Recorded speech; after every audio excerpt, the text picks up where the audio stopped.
할렐루야. 우리 좌우에 계신 분을 서로 축복합시다. 하나님이 당신을 사랑하십니다.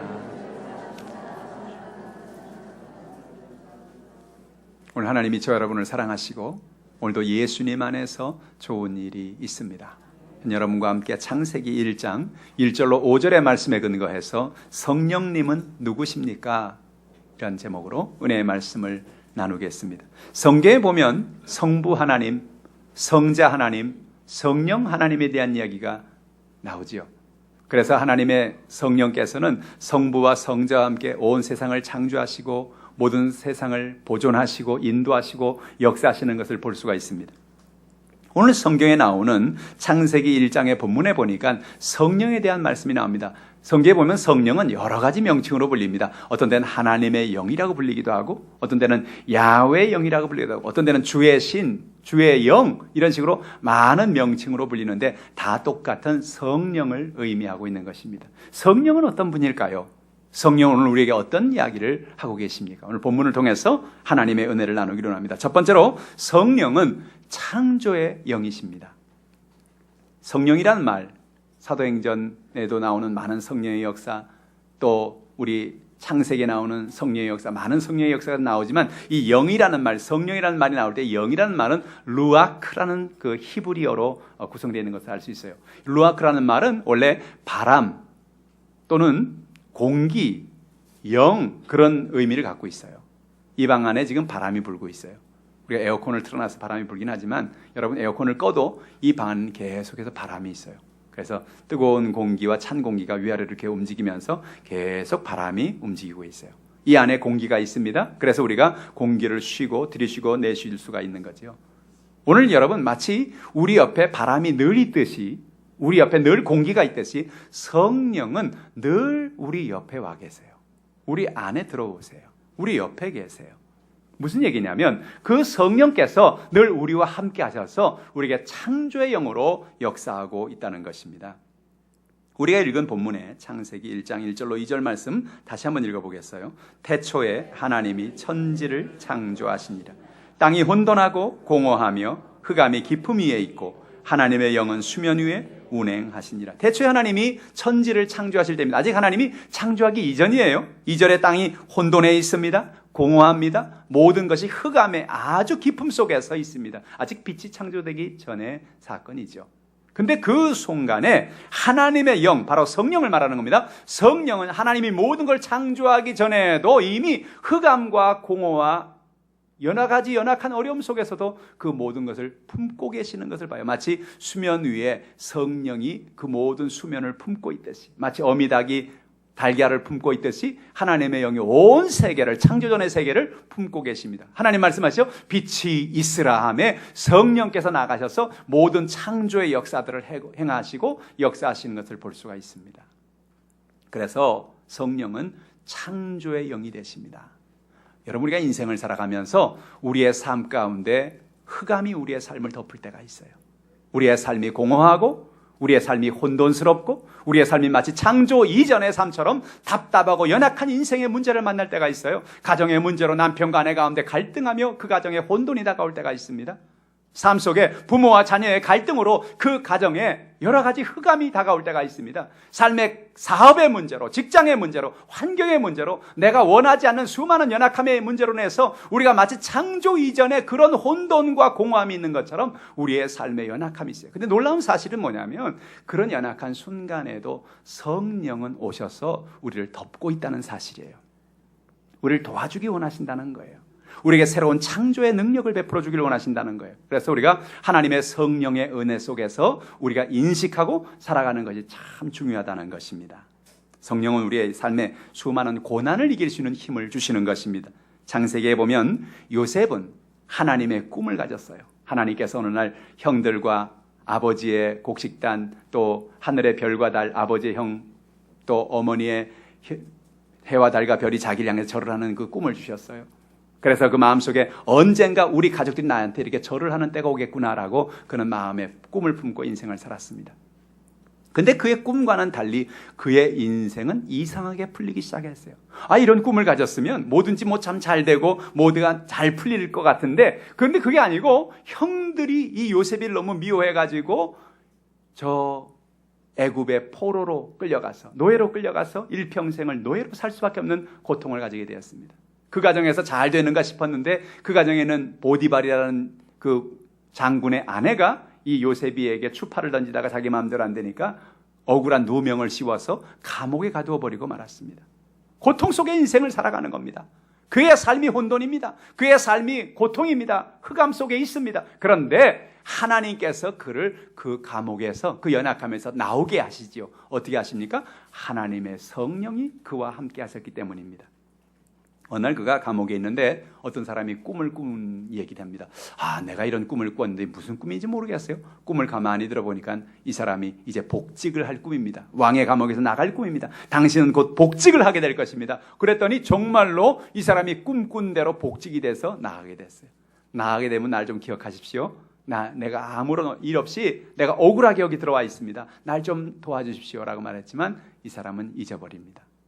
얼마의 시간이 지나서 왕이 꿈을 꾸었는데 왕이 꾼 꿈을 아무도 그 꿈을 해몽할 수가 없습니다. 도대체 너무너무 황당한 꿈입니다.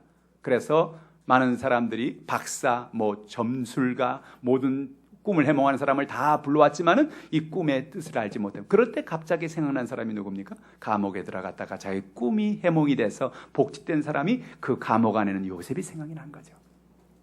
그래서 요셉을 왕에게 천거합니다. 왕이요, 제가 감옥에 가 있었는데 이런 사람이 있어요. 이 사람은 꿈을 정말 기가 막히게 해몽을 합니다. 보통 사람이 아닌 것 같습니다. 이 사람을 데려다가 한번 해몽을 시켜보면 어떻겠습니까? 요셉이를 드디어 왕 앞에 서게 합니다. 왕의 꿈의 얘기를 요셉이 합니다. 당신의 꿈은 7년간 이 애굽에 큰 풍년이 있을 꿈입니다. 그리고 그 이후에 7년간 큰 흉년이 있을 겁니다. 그래서 이 풍년이 있을 때 곡식간을 짓고 창고를 짓고 그래서 양식을 잘 보관했다가 7년 흉년이 있을 때 그것을 잘 풀어주시면 모든 백성들이 살 것입니다 라고 말을 하니까 왕이 놀라운 이야기를 합니다. 야, 대단하다. 내가 당신에게 놀라운 진리를 알겠다. 그게 뭡니까? 창세기 41장 38절의 말씀을 같이 한번 읽어볼까요? 바로가 그의 신하들에게 이르되 이와 같이 하나님의 영에 감동된 사람을 우리가 어찌 찾을 수 있으리요? 기가 막히다는 거예요. 이 사람이 어떤 사람이야? 그냥이 아니고 하나님의 영에 감동된 사람이라는 거예요. 그건 왕이, 이 사람이 예수 믿는 사람 아니에요. 하나님 믿는 사람이 아닌데 하나님이 믿는 사람이 아님에도 불구하고 그를 바라볼 때 이 사람은 보통 사람이 아니구나. 하나님의 영에 감동된 사람이구나. 하나님의 영이 뭐라고요? 성령이라고요. 성령에 감동되어서 이 놀라운 꿈을 해몽해주고 이런 지혜를 주는 것을 그가 알게 된 것입니다. 오늘 여러분, 오늘 하나님의 성령께서 저 여러분과 함께 하실 때 이런 놀라운 지혜를 주시는 것입니다. 이런 놀라운 하나님의 역사를 베풀어 주는 것입니다. 그 해몽을 듣고 왕이 그를 붙잡습니다. 잘 만났습니다. 가만히 보니까 당신 같은 사람이 없는데 당신이 내 다음에 최고의 권력자가 되어서 우리나라의 모든 것을 좀 다스려 주시기를 원합니다. 정말 놀라운 일이죠. 옆에 있는 사람들이 뭐래요? 아니, 왕이요, 그 사람 어제까지 감옥에 있던 사람인데요, 그 사람 과거에 과거가 어떤지 우리도 모르는데요, 그 사람 어떤 배경이 있는지, 무슨 학교를 나왔는지, 무슨 누가 그 사람 뒤에 있는지 우리 아무도 모르는데요, 상관없어. 이 사람이 내 뒤를 이어갈 사람. 왜? 이 사람 안에 하나님의 영이 있는 것을 나는 안다라고 고백하는 거예요. 성령이 그와 함께 하시는 것입니다. 사랑하는 성도 여러분, 인생의 고난을 만날 때가 있어요. 예상치 않는 어려움을 만날 때, 우리가 꿈이 있고 마음에 소망이 있고 하나님 은혜 가운데 믿음으로 살아감에도 불구하고 나도 모르게 고난이 다가오고 삶의 연약함이 다가올 때가 있습니다. 그러나 그럴 때 여러분, 중요한 것이 뭐예요? 하나님의 영, 성령의 인도하심을 받는 것입니다. 하나님의 성령의 인도함을 받는 여러분 되기를 주님의 이름으로 축복합니다. 두 번째로, 성령은 그의 백성을 인도하시는 것을 봅니다. 이사야서 60장 10절로 11절 말씀에 이렇게 말씀합니다. 같이 읽어보지요. 그들이 반역하여 주의 성령을 근심하게 하였으므로 그가 돌이켜 그들의 대적이 되사 친히 그들을 치셨더니 백성이 옛적 모세의 때를 기억하여 이르되 백성과 양떼의 목자를 바다에서 올라오게 하신 이가 이제 어디 계시냐? 그들 가운데 성령을 두신 이가 이제 어디 계시냐라고 말합니다. 이사야서 63장에 이스라엘 백성들이 하나님 앞에 반역해서 하나님의 성령을 근심하겠더라라고 말을 하고 있고요. 11절 마지막 절에 보니까 그들 가운데, 백성들 가운데 성령을 두신 이라고 말하고 있습니다. 이스라엘 백성들이 애굽에서 나와서 광야를 지나갈 때 하나님의 성령은 어디 계셨느냐? 그 백성들 가운데 같이 계셨다는 것입니다. 어떤 때는 우리가 인생을 살아가면서 우리 혼자 살아가는 것 같을 때가 있어요. 나 혼자 모든 것을 경험하고 나 혼자 모든 것을 치르고 나 혼자 모든 것을 해야 되는 것 같은 그런 답답한 마음을 가질 때가 있습니다. 놀라운 사실은 뭐냐면 우리가 인생의 광야와 같은 인생을 살아갈 때 우리 혼자 있는 게 아니라는 거예요. 백성들 가운데 하나님이 같이 계신다는 것입니다. 이스라엘 백성들에게 하나님이 계신 확증이 무엇이에요? 하나님의 영은 눈에 보이지 않지 않습니까? 하나님 영이 안 보여요. 그래서 하나님께서 이스라엘 백성들에게 40년 동안 하나님이 그들과 성령으로 함께한다는 걸 보이기 위해서 두 가지의 증거를 그들에게 보여주었는데 하나는 낮에는 구름 기둥이고 밤에는 불 기둥을 그들에게 보여준 것입니다. 요즘같이 더운 여름 35도, 36도를 내리는 이런 여름에 떼약볕에 나가 있는다는 건 정말 덥고 따가운 일이죠. 제가 이스라엘에 가서 성지순례를 해보고 제가 이집트에서 광야를 지나가 보니까 정말 뜨거워요. 정말 더워요. 그런데 아무리 더워도 그늘에만 들어가면 시원하지요. 하나님은 그들에게 낮에 구름 기둥을 띄워주셨습니다. 그 구름 기둥은 다른 게 아니에요. 하나님이 너희들을 보호하고 있다는 걸 보여주는 거예요. 하나님이 너희들과 함께 있다는 뭐예요? 성령이 그들 가운데 있다는 것을 보여주는 거죠. 하나님이 밤이 되어서 갑자기 온도가 떨어집니다. 광야가 여름 밤이 얼마나 춥습니까? 그런데 하나님의 불기둥이 일어나는 것입니다. 그들에게 따뜻한 바람을 불게 해주십니다. 그들이 나갈 때 밝은 길을 비춰주십니다. 하나님의 성령의 역사를 통해서 하나님이 그들과 함께 그들과 동행하고 계신 것을 보여주고 계시는 거예요. 여러분 오늘도 하나님이 여러분을 인도하고 계시는 것입니다. 여러분 옆에 계십니다. 여러분 안에 계십니다. 여러분 주변에서 여러분과 동행하는 것을 깨닫기를 주님의 이름으로 축복합니다. 성령은 성경에 보니까 우리에게 다가와서 지혜를 주시는 영이십니다. 출애굽기 31장 1절로 5절 말씀 같이 읽어보지요. 야훼께서 모세에게 말씀하여 이르시되 내가 유다 지파 훌의 손자요 우리의 아들인 부사레를 지명하여 부르고 하나님의 영을 그에게 충만하게 하여 지혜와 총명과 지식과 여러 가지 재주로 정교한 일을 연구하여 금과 은과 노수로 만들게 하며 보석을 깎아 물리며 여러 가지 기술로 나무를 새겨 만들게 하라 그랬습니다. 하나님이 모세에게 성막을 만들라고 말씀하셨어요. 근데 성막을 만드는데 이 성막을 모세 혼자 다 만드는 게 아니에요. 하나님은 성막을 만들 때 성막을 만들 특별한 사람들을 세웠는데 그 중에 한 사람이 오늘 성경에 나오는 부살이라고 하는 사람입니다. 3절에 보니까 하나님의 영을 그에게 충만하게 하여 지혜와 총명과 지식과 여러 가지 재주로 정교한 일을 연구하여 금과 은과 놋을 만들게 하라고 말씀했습니다. 하나님의 성령이 함께할 때 우리에게 지혜가 임하는 거예요. 우리에게 총명이 임하는 거예요. 부살이라는 사람은 어떻게 보면 하나님이 쓰신 디자이너라고 할 수 있어요. 하나님이 쓰신 하나님의 어떤 장인이라고 할 수 있어요. 그런데 그 장인이 그 디자인이 어디서 나오느냐? 하나님의 성령이 그에게 임할 때 그에게 이런 디자인이 나오게 되는 거예요. 할렐루야. 오늘 여러분 오늘 같은 인생을 살아가면서 우리에게 이런 하나님의 은혜와 하나님의 지혜와 하나님의 총명이 임한다면 얼마나 놀라운 일이 날까요? 요즘은 여러분 디자인 싸움이에요. 모든 사업들이 모든 생활을 해나가면서 어떻게 디자인을 하느냐, 어떻게 잘 그것을 공교하게 연구해서 그것을 만들고 그것을 사람들에게 공급하느냐에 따라서 그 회사가 성공하기도 하고 그렇지 않기도 하는 것이에요. 사람들이 똑같은 물건이지만 똑같은 기능을 갖고 있지만 똑같은 기능이지만 어떤 것이 디자인이 더 좋느냐에 따라서 그 물건을 사기도 하고 다른 물건을 사지 않기도 하는 거예요. 그러니까 하나님께서 오늘 성경에 보니까 그 디자인이 어디서 오게 하느냐, 그 지혜가 어디서 오게 하느냐, 하나님의 성령께서 하게 하신다는 거예요. 그러니까 사업을 잘하려면 성령 충만해야 돼요. 사업을 잘하려면 물건을 개발을 잘하려면 좋은 디자인을 만들려면 성령 충만함을 받아야 돼요. 그래서 하나님의 성령께서 그에게 지혜와 총명과 지식과 여러 가지 재주를 주었다고 오늘 성경은 이야기하는 것입니다. 오늘 여러분에게 이 은혜를 구하는 여러분 되기를 주님의 이름으로 축복합니다. 우리가 할 기도는 뭐냐면 하나님 그 성령을 내게 주십시오. 그 성령을 내게 충만케 하여 주시옵소서. 내게 그 성령의 지혜를 주십시오. 내게 성령의 총명을 주십시오. 그 성령의 은혜로 말미암아 내 모든 사업을, 내 모든 인생을 바로 이끌어갈 수 있는 능력을 베풀어 달라고, 부사련에게 주신 하나님의 그 능력을, 그 재능을 내게 베풀어 달라고 여러분 기도할 때 하나님의 성령께서 여러분에게 깜짝 놀랄 지혜를 주시는 거예요. 그런 은혜가 넘쳐나기를 주님의 이름으로 축복합니다. 성령이 우리와 함께할 때 성령 우리에게 리더십을, 지도력을 주시는 것을 볼 수가 있습니다. 하나님은 모세 이후에 여호수아를 세웠습니다. 사실 여호수아는 모세에 대한 늘 컴플렉스가 마음에 있었어요. 모세는 대단한 사람이지. 저 왕궁에서 공부하고 일평생 정말 왕궁에서 전략을 배우고 대단한 사람이죠. 그런데 여호수아는 어때요? 여호수아는 제대로 된 학벌이 없어요. 여호수아는 제대로 아는 사람이 없어요. 여호수아는 자기가 제대로 된 배운 전략도 없습니다. 그러니까 늘 모세를 바라보면 모세는 모세니까 가능하지만 나는 어려워, 나는 힘들어. 늘 그는 그런 생각을 했던 사람이에요. 하나님께서 이스라엘 백성들을 모세가 지나고 나서 그 다음에 여호수아를 통해서 가나안 땅으로 들어가게 할 때 그는 정말 두렵고 떨었습니다. 그런데 하나님께서 여호수아에게 뭐라고 말씀하시냐면 민수기 27장 16절로 18절 이렇게 말씀합니다. 같이 읽어보죠.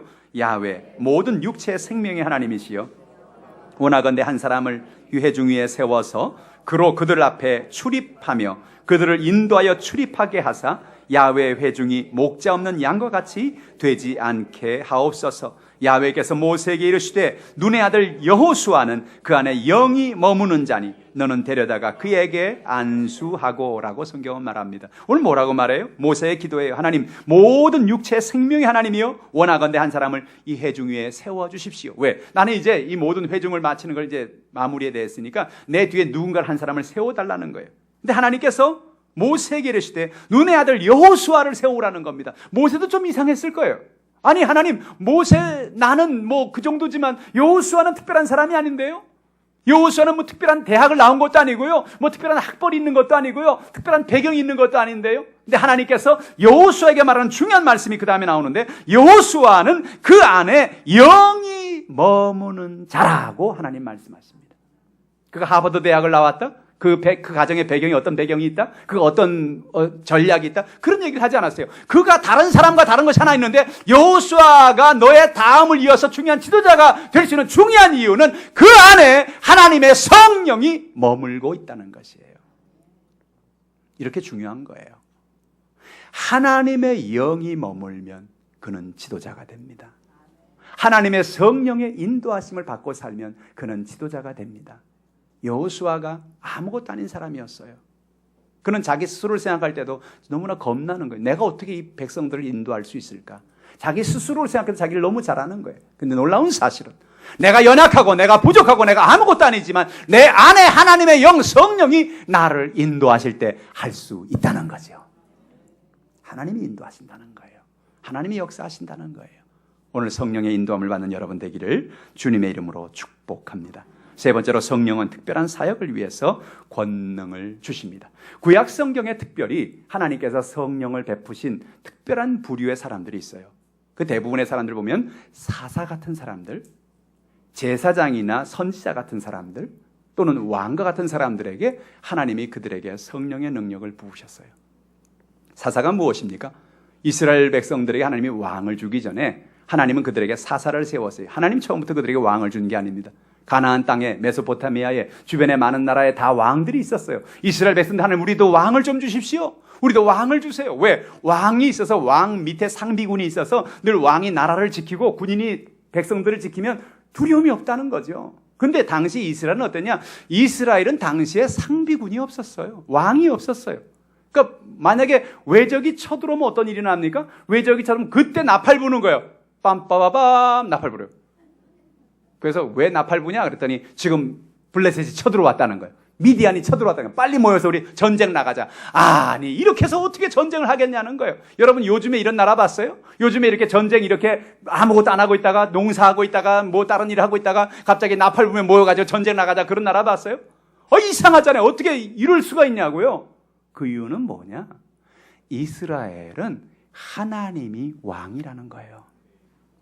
이스라엘은 백성들이 지키는 게 아니라 하나님이 지키고 있다는 거예요. 그걸 알려주려고 하나님은 왕을 안 세웠어요. 상비군을 안 세웠어요. 근데 백성들이 막 두려워하잖아요. 겁나하잖아요.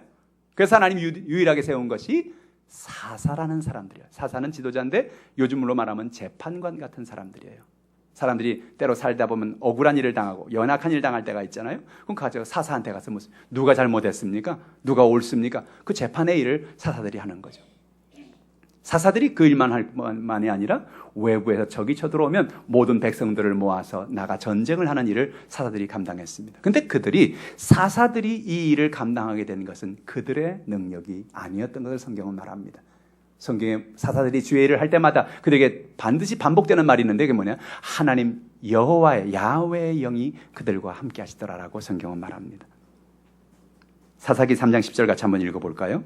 야훼의 영이 그에게 임하셨으므로 그가 이스라엘의 사사가 되어 나가서 싸울 때에 야훼께서 메소포타미아 왕 구산 리사다임을 그의 손에 넘겨주시매 온니엘의 손이 구산 리사다임을 이기니라. 여러분, 놀라운 사실은요, 이 온니엘이라는 사람은 정말 평범한 사람이에요. 정말 평범한 사람이에요. 대단한 사람이 아니에요. 그래서 그가 메소포타미아의 왕 구산 리사다임이 자기를 쳐들어왔을 때 그는 정말 두려웠어요. 그런데 성경에 뭐라고 말해요? 야훼의 영이 그에게 임하셔서, 그는 온니엘을 말합니다. 야훼의 영이 온니엘에게 임했는데 그가 이스라엘의 사사가 되어서 나가 싸울 때에 야훼께서 메소포타미아 왕 구산 리사다임을 그의 손에 넘겨주시네 라는 말씀을 주목하십시오. 온니엘이 대단한 게 아니에요. 온니엘이 대단한 전략을 갖고 있기 때문에 승리한 게 아니에요. 온니엘이 대단한 능력이 있는 게 아니에요. 뭐예요? 하나님의 영, 야훼의 영이 그와 함께 하셨다는 겁니다. 여러분, 하나님의 영이 여러분과 함께 하시면 여러분 삶에 어떤 연약함과 어떤 인생의 문제가 다가오든지 연약함을 이길 수 있는 능력을 하나님이 여러분에게 부어주시는 것입니다. 성경에 나오는 겁쟁이들 가운데 베스트를 꼽아본다면 성경의 최고의 베스트는 기드온이라는 사람입니다. 여러분은 어떠세요? 여러분 겁이 많으십니까? 겁이 많으신 분도 있고 겁이 없는 분도 있겠죠. 근데 성경에 나온 최고의 겁쟁이를 꼽으라면 기드온이라는 사사예요. 근데 어떻게 이런 사람을 하나님 사사로 쓰실까? 얼마나 겁쟁이냐면요, 미디안이 너무나 자주 쳐들어오니까 자기네가 밀을 타작을 해야 되는데 밀 타작할 때가 밀 타작장에서 반드시 밝혀지니까 포도즙 틀 짜는 곳에 가서 숨어가지고 거기서 밀타작을 할 정도로 아주 소심한 사람이 기드온이었어요. 근데 하나님은 어느 날 기드온에게 찾아옵니다. 기드온아, 너는 위대한 용사다. 딴 사람 얘기하는 줄 알았어요. 위대한 용사라고요? 여기 저 말고 또 누가 있나요? 너야, 너 얘기하는 거야. 제가 위대한 용사라고요? 나 같은 겁쟁이? 하나님 말씀에 기드온아, 내가 너를 위대한 용사로 쓸 거야. 어떻게 그에게 그런 역사가 나타나나요? 하나님의 영이 그에게 임할 때 그런 역사가 나타났어요. 사사기 6장 34절 말씀 같이 읽어볼까요? 야훼의 영이 기드온에게 임하시니 기드온이 나팔을 불매 아비에셀이 그의 뒤를 따라 부름을 받으니라. 기드온은 일생일대에 전 세계적으로 없던 그런 위대한 전략을 세우게 됩니다. 하나님이 주신 전략이에요. 300명의 군사를 데리고 나가서 미디안과 전쟁을 하는데 300명의 군사를 가지고 미디안을 대파하는 놀라운 역사가 나타났습니다. 이 겁쟁이가 어떻게 이런 일을 감당할 수 있었을까요? 다른 것 아니에요. 하나님 야훼의 영이 기드온과 함께 하시매라는 것에 비밀이 있습니다. 여러분 스스로 나는 겁쟁이야. 내가 뭘 할 수 있을까? 나는 항상 두려워하는데 난 뭘 새로 출발을 못해. 난 항상 두려워. 나는 두려움이 있어. 그렇게 고백하는 사람 있나요? 오늘 야훼의 영, 하나님의 영이 여러분에게 충만하게 임하기를 주님의 이름으로 축복합니다. 하나님이 여러분에게 능력을 주시는 겁니다. 용기를 주시는 겁니다. 담대함을 주시는 겁니다. 또 여러분, 하나님의 영이 임할 때 정말 괴력을 발한 능력을 발휘하게 됩니다. 사사기 14장 6절 말씀 같이 읽어볼까요? 야훼의 영이 삼손에게 강하게 임하니 그가 손에 아무것도 없이 그 사자를 염소 새끼를 찢는 것 같이 찢었으나 그는 자기가 행한 일을 부모에게 알리지 아니하였더라. 여러분, 이 삼손이라는 사람은 나실인입니다. 이스라엘 백성들 가운데 나실인이라는 사람은 하나님 앞에 특별히 구별된 사람이에요. 나실인이 해야 될 일이 있어요. 그것은 시체를 가까이 하지 아니하고 독주를 마시지 아니하고 자기의 머리카락을 자르지 않는, 그래서 하나님 앞에 구별된 삶을 사는 사람을 우리는 나실인이라고 얘기합니다. 근데 이 나실인 삼손에게 하나님의 영이, 성령이 그에게 임한 것입니다. 어떤 역사가 나타납니까? 사자를 길에서 만났습니다. 사자를 만났는데 염소 새끼를 찢듯이 사자를 찢어버린 거예요.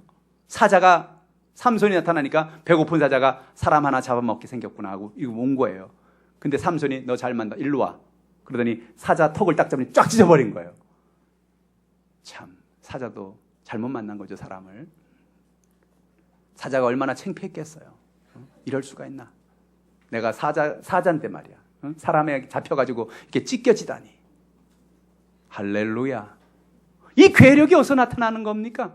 이 놀라운 능력이 어디서 나타나는 겁니까? 여러분, 우리가 인생을 살아가면서 우리가 연약하고 나는 부족하고 나는 허물이 많고 나는 연약한 존재라고 고백할 수밖에 없는 우리의 삶의 모습이 아니에요. 그런데 하나님의 영이 함께하면 그 놀라운 능력이, 그 놀라운 권능이 우리에게 임하게 되는 것이지요.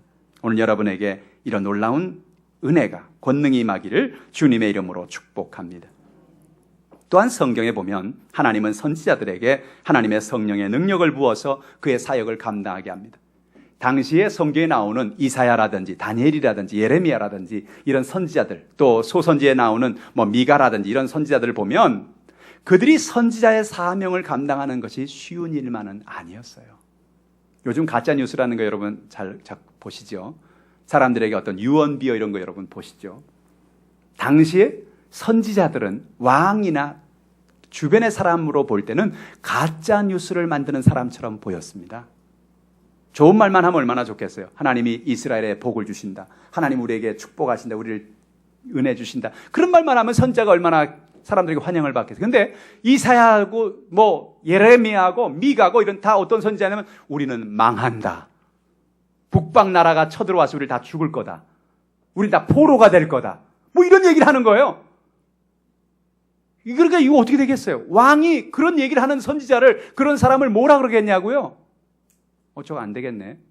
유언비어를, 이상한 유언비어를 막 퍼뜨리네. 우리나라가 막 진다고 얘기하네. 당장 감옥에 가죠. 그래서 여러분 성경에 보니 예레미야가 감옥에 갔게 된 얘기가 바로 그거예요. 여러분, 때로 여러분에게 하나님이 여러분에게 복을 주십니다. 하나님이 여러분에게 좋은 걸 주십니다. 그렇게 얘기만 하면 얼마나 좋겠어요. 그런데 때로 하나님이 말씀 속에서 여러분에게 개인적으로 내가 이렇게 살 때 하나님의 은혜를 받지 못한다. 내가 이렇게 살면 내가 하나님의 심판을 받는다. 내가 이렇게 살면 나의 삶에 연약함이 있다라고 누군가가 여러분에게 그런 말을 해준다면 여러분 기분 별로 안 좋을걸요. 그렇죠. 선지자의 역할이 바로 그런 거였어요. 얼마나 쉽지 않았을까요, 여러분? 근데 미가 선지자는 그 모든 일을, 그 모든 것을 용감하게 할 수 있었던 것은 바로 하나님의 영으로 인해서 가능하다고 얘기합니다. 미가서 3장 8절의 말씀 같이 읽어볼까요? 오직 나는 야훼 영으로 말미암아 능력과 정의와 용기로 충만해져서 야곱의 허물과 이스라엘의 죄를 그들에게 보이리라 라고 미가는 고백합니다. 선지자의 고백이에요. 자기 힘으로는 사실 할 수 없어요. 내가 사람들에게 그들의 죄를 지적할 수도 없고 그들의 삶에 있는 연약함을 내가 지적할 수도 없어요. 왜? 그렇게 했다가 나에게 무슨 욕이 올지도 모르고 나를 어떻게 해칠지도 모르고 그 때문에 쉽지 않은 거죠. 그런데 야훼의 영으로 말미암아 능력과 정의와 용기로 내가 충만해진다는 거예요. 하나님의 성령이 내게 임하셨을 때 내가 성령의 능력으로 정의로 내가 용기로 충만해져서 이스라엘의 야곱의 허물을, 이스라엘의 죄를 그들에게 고하겠다는 것입니다. 너희들이 이런 죄가 있단 말이야. 너희가 이런 연약함이 있단 말이야. 너희가 이런 연약함 때문에 심판을 당할 거야. 저 북방 나라가 쳐들어올 거야 라고 말할 수 있었던 거죠. 성령의 능력입니다. 성령이 그에게 용기를 주신 겁니다. 할렐루야. 오늘 여러분에게 이런 성령의 담대함의 은혜가 있기를 주님의 이름으로 축복합니다. 예수님이 십자가에 못 박힘을 당하시고 부활 승천한 다음에 제자들이 나가서 뭐라고 가르쳤어요? 여러분들이 십자가에 못 박힌 예수, 그분은 하나님 아들이었습니다. 우리가 잘못 못 박은 겁니다. 우리가 잘못 죽인 겁니다. 그분은 하나님의 아들입니다라고 말할 때 여러분 제일 그 말을 듣고 기분 나쁜 사람들이 누구였을까요? 당시의 제사장들이었겠죠? 예수님을 십자가에 못 박은 사람들이었겠죠? 그들이 그 얘기를 듣자마자 뭐라 했어요? 그 사람 다 불렀어요. 제자들 다 불렀어요. 뭐라 했어요? 너희들 내가 명령하는데 이 예수 이름을 한 번만 더 얘기하고 우리가 잘못해가지고 예수가 죽었고 또 예수가 하나님 아들이라는 거 이거 한 번만 더 가르치면 너희들도 죽여버릴 거야 라고 사도행전에서 그들에게 얘기하는 걸 보죠. 그들이 돌아와서 두려워 떨었어요. 사실은 큰일 난 거예요. 우리도 이제 죽는 거예요. 우리도 예수처럼 십자가에 못 박혀 죽임을 당할 수 있는 거예요. 두려운 거예요. 그들이 와서 기도했어요. 하나님 우리 어쩌면 좋아요. 하나님 우리 어쩌면. 근데 성경에 보니까 그들이 기도할 때 그 기도하는 자리에 하나님의 성령이 내려와서 그들을 진동했다 그랬어요. 그들이 모인 것을 진동했다 그랬어요. 그 진동을 한 다음에 어땠냐? 그들이 마음속에 담대함을 얻어서 또 예수는 그리스도라고 고백하고 하나님의 말씀을 선포하기 시작했다고 성경은 이야기하고 있습니다. 용기를 주신 거예요. 담대함을 주신 거예요. 여러분, 인생을 살아가면서 용기가 필요합니다. 담대함이 필요합니다. 그 담대함과 용기는 하나님이 성령을 통해서 우리에게 주시는 것입니다. 오늘 그런 놀라운 은혜가 있기를 주님의 이름으로 축복합니다. 성령은 구하는 자에게 놀라운 권능을 주십니다. 이 얘기가 아주 중요한 얘기예요. 오늘 지금까지 우리는 성령은 창조의 영이시고 우리를 인도하시는 영이시고 하나님의 역사의 영이라고 얘기했는데, 구약시대와 신약시대의 성령의 역사를 우리가 가만히 주목해 보면, 구약시대는 대개 특정한 사람들, 사사나 선지자나 왕이나 이런 사람들에게 성령이 역사를 했어요. 그런데 놀라운 사실은 하나님이 어떤 특정한 사람에게만 성령의 역사를 행하는 것은 아닙니다. 그걸 누가 얘기했냐면 예수님이 말씀하셨어요. 예수님이 오셔서 뭐라 말했냐? 너희 자식들에게 너희가 좋은 것을 줄 알거든. 하물며 구하는 사람에게 하나님께 천부께서 구하는 사람에게 성령을 선물로 주지 않겠느냐라고 말씀하셨어요. 이 얘기는 너무너무 중요한 얘기입니다. 무슨 얘기냐면 구약시대에 이 사사들과 이 선지자들과 왕들과 이런 하나님 앞에 특별히 쓰임받은 사람들에게 주신 그 성령의 권능은 그들에게 온 중요한 이유는 하나님의 은혜 가운데 구할 때에 하나님이 그들에게 성령의 능력을 주신다는 거예요. 오늘 그 얘기를 다윗의 얘기를 통해서 알 수가 있죠. 다윗은 초립동이었어요. 목동이었습니다. 그런 특별한 사람이 아니었어요. 사무엘 선지자가 하나님의 기름불을 취해서 그에 가서 그에게 기름 부었습니다. 하나님, 이 소년에게 하나님 기름 부어주시고 하나님 이 사람을 하나님의 2대 왕으로 사용하여 주옵소서라고 기도했는데, 그가 기도하고 구하는 순간에 성경이 뭐라면 그 순간 이후에 다윗이 성령의 충만함을 받았더라라고 이야기하고 있는 거예요. 사무엘이 가서 그에게 성령의 은혜를 달라고, 이 사람에게 하나님 은혜 가운데 기름 부어서 하나님 왕으로 세워달라고 간절히 기도할 때에 하나님께서 그에게 성령의 능력을 부어주셔서 놀라운 획기적인 일들이 일어나기 시작했습니다. 어느 날 전쟁이 일어났는데, 블레셋이 쳐들어왔는데 모든 형들은 다 전쟁터에 나갔는데 아버지의 심부름으로 전쟁터에 갔지요. 엄청난 구척장수가 나와서 외칩니다. 블레셋의 거인인데 너희들 가운데 나와 싸울 사람 있으면 나와라. 나하고 싸울 사람 나오라고 해요. 아무도 안 나갑니다. 왕부터 시작해서 다 얼었습니다.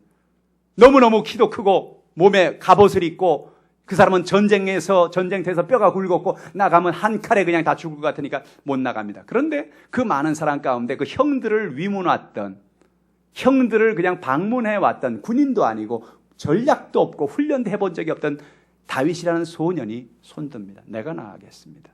내가 나가 싸우겠습니다. 왜 그럽니까? 옆에 있는 사람이, 야, 너 미쳤냐? 너 저 사람 누군 줄 알아? 저 사람 골리앗이야, 골리앗. 너 한 칼에 가, 그냥 훅 간다, 너. 안 돼. 아니에요, 괜찮아요. 저 사람은요, 칼과 단창을 의지하고 나오는데요, 저는요, 만군의 야훼 하나님 이름으로 나갑니다. 난 저 사람 이길 수 있어요. 무엇이 이 사람에게 이런 담대함을 주고 있어요? 그 안에 있는 성령의 기름 부음이 그 안에 있는 거예요. 성령이 담대함을 주는 거죠. 저 아무것도 아니다. 헛개비다, 헛개비. 나가서 싸우면 네가 이긴다. 할렐루야. 그래서 그가 나가 싸우겠다고 나가는데 왕이, 야, 그냥 나가면 안 돼. 일로 와. 내 갑옷도 줄게. 내 방패도 줄게. 칼도 줄게. 투구도 한번 써봐. 그 뭐예요? 다윗이 그 안에서, 갑옷 안에서 놀고 있는 거예요. 너무 무거워가지고 나갈 수 없어. 몸을 못 움직여. 왕이요, 나 이거 주면 나 못 나가요. 나 이거 한 발짝도 못 걸어가겠어요. 이거 다 좀 벗겨주세요. 다 벗겨주고 그냥 자기 평상복을 입고 돌멩이 5개 가지고 물매 하나 가지고 돌멩이 돌리고 나가 전쟁터로 나가는 거야. 이야, 내가 골리앗의 입장이 됐다면 정말 기분 나빴을 것 같아. 아니, 며칠을 장군 나오라 그랬는데 며칠 나고 싸울 사람은 요만한 애가 하나 나와가지고 돌멩이에 물매 떨고 이렇게 나가고 싸우겠다가 나올 때 이건 정말 웃기는 거죠. 어? 아니, 나를 도대체 뭐로 보는 거야? 골리앗이 안 그랬을까요? 열받아가지고 막 나왔을 것 같아, 그죠? 근데 희한하게도 골리앗이 아무리 여러분 무장을 하고 갑옷을 쓰고 뭐 투구를 써도요, 봐야 되잖아요. 봐야 되니까 눈이 이렇게 뚫려 있잖아요. 근데 정확하게 그 자갈돌이요, 어디 날아갔냐면 눈 바로 요 사이 미간 사이에 정토로 날아가지고 꽝 부딪혀가지고 골리앗이 쓰러졌어요. 쓰러지자마자 다윗이 가서 그의 목을 베어버린 겁니다. 하나님의 성령이 함께 하시면 놀라운 권능을 우린 경험하게 되는 거예요. 어떤 사람에게? 성령을 구하는 사람에게. 성경에 보면 엘리야라는 사람은요, 대단한 사람입니다. 그가 기도할 때 3년 6개월 동안 이 땅에 비가 오지 않고 또 기도하니까 또 비가 오고 엄청나게 많은 하나님의 능력과 권능을 행했습니다. 많은 사람들이 엘리야의 권능이 어디서 오는지 그들은 몰랐어요. 한 사람만 알고 있었는데 그 사람이 엘리사입니다. 엘리사는 알았어요. 아, 엘리야의 저 권능은 다른 게 아니라 성령이 주는 권능이야. 내가 저 권능을 받아야지. 할렐루야. 그래서 이제 엘리야가 하늘나라로 가려고 다 준비하고 있는 거예요. 짐 싸고 다 싸고 이제 나 이제 간다. 너들 잘 있어라. 그 제자들한테 얘기하는데 엘리사만 계속 선생님을 쫓아가는 거예요. 왜? 할 말이 있어서. 어딜 가든 쫓아가. 베델로 가면 베델로, 길갈로 가면 길갈로 쫓아가고, 여리고 가면 여리고를 쫓아가고. 아, 왜 이렇게 쫓아오냐 너? 할 말이 있어서 그래요. 그 얘기가 성경에 있죠. 열왕기하 2장 9절로 10절 말씀이에요. 같이 한번 읽어볼까요? 건너매 엘리야가 엘리사에게 이르되 나를 내게서 데려감을 당하기 전에 내가 내게 어떻게 할지를 구하라. 엘리사가 이르되 당신의 성령이 하시는 역사가 갑절이나 내게 있게 하소서 하는지라. 이르되 내가 어려운 일을 구하는도다. 그러나 나를 내게서 데려가신 것을 내가 보면 그 일이 내게 이루어지려니와 그렇지 않으면 이루어지지 아니하리라 하고. 엘리야가 그 놀라운 권능을 행했다는 것은 엘리야가 권능이 있어서가 아니라, 엘리야가 대단한 사람이라서가 아니라 엘리야 안에 하나님의 성령이 역사하고 있기 때문에 이런 놀라운 일이 있다는 것을 엘리사는 알고 있었어요. 그래서 그에게 말하는 게 뭐예요? 당신이 가기 전에 당신이 하는 그 성령이 하시는 역사가 갑절이나 내게 있게 해 주시옵소서. 황당한 얘기예요. 엘리야가 얼마나 그랬을까? 야, 내게 있는 능력만 달래도 보통이 아닌데, 아니 내게 있는 권능만 달래도 보통이 아닌데 내게 있는 권능을 갑절을 달라고? 여러분 여기서 중요한 포인트를 잡으시기 바랍니다. 이 갑절의 영감은 엘리야가 주는 게 아니에요. 내게 없는데 갑절의 영감을 내가 어떻게 줍니까? 하나님이 성령이 그에게 부어주시는 겁니다. 어떤 사람에게? 구하는 사람에게. 할렐루야. 엘리사가 10갑절의 능력을 주십시오. 그래도 주실 거예요. 100갑절의 능력을 주시옵소서라고 해도 주실 거예요. 무엇입니까? 하나님 앞에 우리가 하나님의 성령의 능력을 구하면 하나님의 성령은 오늘도 우리에게 능력과 권능을 주시는 것입니다. 그러고 나서 엘리사의 사역을 보면 그 이전에 한 번도 행함이 없었던 그 놀라운 기적들을 그의 삶 속에서 행하는 것을 보게 됩니다. 무엇이에요? 성령의 능력을 구해서 성령이 그와 함께 하시기 때문이죠. 구약시대 사람들은 그 원리를 잘 몰랐어요. 몇 사람, 소수의 사람만 구할 때 성령이 주신다는 사실을 알았어요. 놀라운 사실은 지금 시대를 살아가는 많은 사람도 하나님 앞에 성령을 구하면 하나님이 성령을 선물로 준다는 사실을 모르고 예수 믿고 살아가는 사람이 많이 있다는 거예요. 내 팔자지. 이렇게 사는 게 내 팔자지 뭐 어떻게 하겠어? 그러고 살아가는 거예요. 성경은 말합니다. 네 팔자가 아니다. 네가 안 구해서 그런 거다. 네가 성령을 구하지 않아서 그런 거다. 성령이 너에게 권능을 주고 성령이 너에게 능력을 주고 성령이 너의 기도의 제목을 응답해 주고 성령의 역사가 너와 함께하고 있다. 네가 할 일은 뭐냐? 성령을 구하라. 사랑하는 성도 여러분, 오늘 성경 우리가 말하면 성령은 누구십니까? 성령은 창조의 영이십니다. 혼돈과 공허와 무질서 속에 있는 세상 속에 빛이 있으라는 말씀 한마디와 함께 하나님의 성령은 나가서 모든 세계의 혼돈과 공허와 흑암의 깊은 것을 질서로 바꾸는 영이 되십니다. 오늘 여러분 어떠세요? 여러분 가정이 어떠세요? 여러분 직장, 여러분 사업이 어떠세요? 여러분 자녀가 어떠세요? 여러분의 인생에 여러분 무질서가 있지 않습니까? 혼돈이 있지 않습니까? 공허가 있지 않습니까? 오늘 성령이 오늘 여러분 가운데 역사하신다고 한다면 여러분의 삶의 무질서가 떠나가는 거예요. 질서로 바뀌는 거예요. 하나님의 성령의 역사를 통하여 문제가 해결되는 것입니다. 오늘 성경에 나오는 수많은 사람들이 당한 문제들, 메소포타미아가 쳐들어오고 미디안이 쳐들어오고 수많은 나라가 쳐들어와서 그들이 일척간두의 연약함 속에 고통 속에 있을 때에 그들이 그 모든 연약함의 문제를 이길 수 있는 방법이 뭐예요? 다른 것이 있지 않았어요. 그들이 좋은 대학을 나와서가 아니에요. 그들이 좋은 지식을 갖고 있어서가 아니에요. 그들에게 어떤 백그라운드가 있어서가 아니에요. 그들을 도와줄 수 있는 어떤 이웃이 있어서가 아니에요. 오늘 성경은 말합니다. 하나님의 성령이 너희들과 함께 할 때 그 모든 연약함을 이길 수 있고 능력을 이길 수 있다는 것이죠. 오늘 여러분에게는 그런 영적인 공격이 다가오지 않습니까? 여러분 가정에 여러분도 모르게 자꾸 문제가 다가와서 남편과 아내 가운데 자꾸 갈등하고 싸우고 그런 일이 생기지 않나요? 여러분 삶에, 여러분 주변에, 여러분 인생에 살아오면서 살아왔던 수많은 마음의 분노들, 마음에 있는 어떤 그런 열등감들, 마음속에 있는 연약한 일들이 여러분에게 오늘도 와서 여러분을 힘들게 만들고 고통스럽게 만들고 있지 않습니까? 그 문제를 깨트릴 수 있는, 그 문제를 이길 수 있는 그 영적인 전쟁을 이길 수 있는 방법이 어디 있냐고요. 그것이 다름이 아니라 바로 성령을 의지할 때 성령께서 여러분에게 와서 그 문제를 이길 수 있는 힘을 주시는 것입니다. 능력을 주시는 것입니다. 우리가 할 일은 뭐예요? 그 성령을 구하는 거예요. 오늘 성경은 말합니다. 예수님이 우리에게 놀라운 비밀을 오셔서 말씀하셨습니다. 많은 사람들이 구하지 않았다는 거예요. 왜? 안 줄까 봐. 안 줄까 봐. 근데 예수님이 뭐라 했어요? 너희가 악한 자라도 자식에게 좋은 것 줄 줄 알거든. 하물며 하늘에 계신 아버지께서 구하는 자들에게 좋은 것을 선물로 주지 않겠느냐? 예수님 말씀이거든요. 그러니까 하나님은 뭐예요? 하나님은 오늘도 우리에게 좋은 걸 주기를 원하신다는 거죠. 선물을 주기 원하신다는 거죠. 여러분이 꿈꾸고, 여러분이 잘 되기 원하고, 여러분이 성공하기 원하고, 여러분이 축복받기 원하고, 여러분 하나님 은혜 가운데 쓰임받기 원하는 그것을 하나님은 주기를 원하시는. 어떻게 주기를 원하냐? 성령을 통해서 주시기를 원하신다는 거예요. 여러분에 필요한 게 뭐예요? 오늘 여러분에게 필요한 것은 성령이에요. 하나님, 떼돈을 주세요. 그게 아니고요. 하나님, 하늘에서 돈 벼락을 좀 한번 내려주세요. 그게 아니고요. 오늘 우리에게 필요한 건 성령이에요. 왜? 성령이 오시면 여러분의 필요한 물질도 채워주시고 여러분의 육신의 건강도 치료해 주시고 여러분 삶의 모든 것을 되게 하시는 역사를 베풀어 주시기 때문에 그래요. 여러분에게 지혜를 주십니다. 능력을 주십니다. 담대함을 주십니다. 승리하는 삶을 살게 하십니다. 바로 성령이 모든 이 일을 하시는 거예요. 그러니까 성령을 구해야 되겠어요? 안 구해야 되겠어요?